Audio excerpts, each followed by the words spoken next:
Hey everyone, it's time for the 2012 Book Challenge February recap, so let's dive right in. The first thing I read in February was Girl in the Arena by Lisa Haynes. I gave it 2 out of 5 stars. It's about a girl whose father is a gladiator in modern day America, and he's killed in the arena, and by the rules of the Gladiator Association, she's forced to marry his opponent. Initially, this book, I think, had a really interesting idea behind it. However, the execution that went into it just kind of fell short. I don't think Haynes gave enough history to kind of build the alternate universe where it is completely acceptable for these people to have created a sport in which they actively attempt to kill each other. The next thing I read was Monster, an autobiography of an LA gang member by Shanika Shakur, aka Monster Cody Scott. I gave this 2 out of 5 stars. I actually read it for my adolescence and cultural diversity class that I'm taking right now. It's about a young boy who joins the LA Crips when he is, I believe, 11, and kind of follows his life and his struggles growing up in gang culture and then going to prison and dealing with the prison system. The main problem I had with this book is actually Shakur's writing style. He uses a lot of gang vernacular that frankly is going to be quite confusing to an outside reader, specifically because he never explains most of it.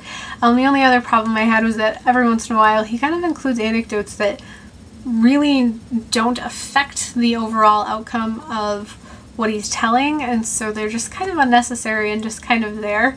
The next thing I read after that was Where She Went by Gail Foreman. I gave it 3 out of 5 stars. It was a sequel to If I Stay, which I talked about in my last video.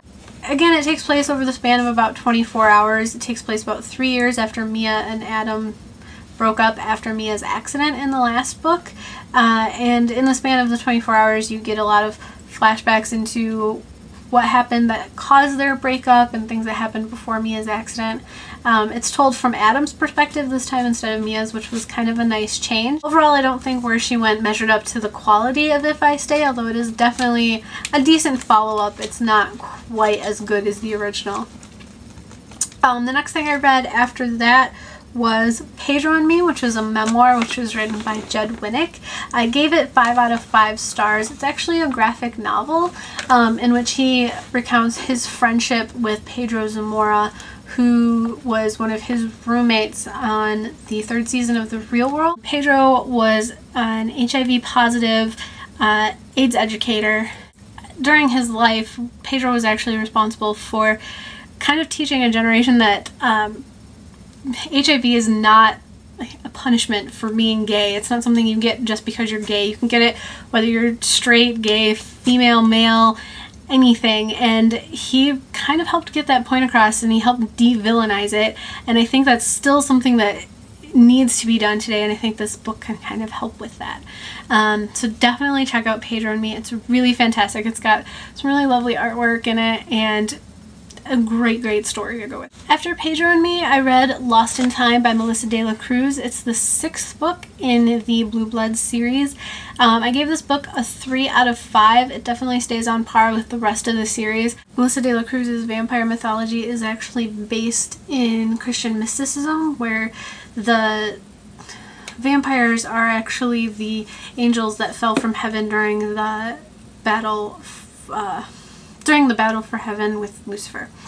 And they're currently on a mission to make sure all of the 7 gates of hell are closed off, and that Lucifer and his demons who like to kill the vampires / angels remain in hell. It's definitely a great continuation of the series, and I can't wait for the 7th and final book, which will be the next one to come out. The next book that I read was Cinder by Marissa Mayer, and I gave it 5 out of 5 stars. It's a retelling of the classic Cinderella fairy tale. It has cyborgs, a dystopia, a plague, a prince who's about to inherit the Chinese Empire. It has mutants, a moon colony. I don't know what else you could possibly ask for in a book. It's really fun, and I can't wait for the rest of the books in this series to come out. After that, I read Barefoot Heart by Elva Trevino Hart. This was also for my adolescence and cultural diversity class. It's a memoir of a girl who grew up during the 50s and 60s as the youngest child in a family of Mexican migrant workers.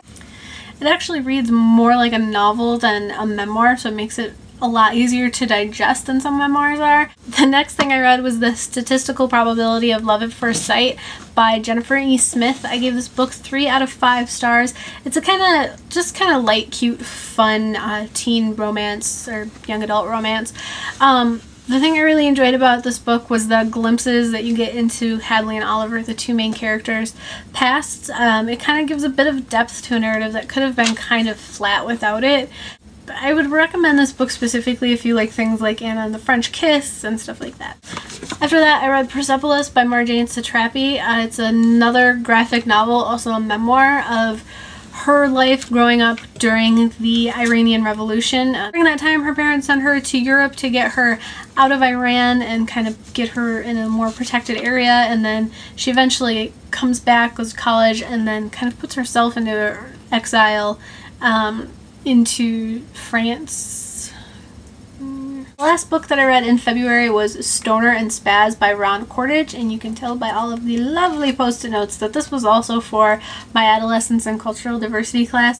It is about a young man named Ben who has cerebral palsy and a young girl named Colleen who's one of his classmates who happens to be a pretty hardcore drug user. He often has the feeling that people see him as a sick person as opposed to just seeing him as a regular teenage boy, and Colleen definitely just sees him as another boy in her class. That's all for February. If you have any questions or if you would like a more in-depth review of any of the books that I talked about in this video, just leave a comment in the comment section down below.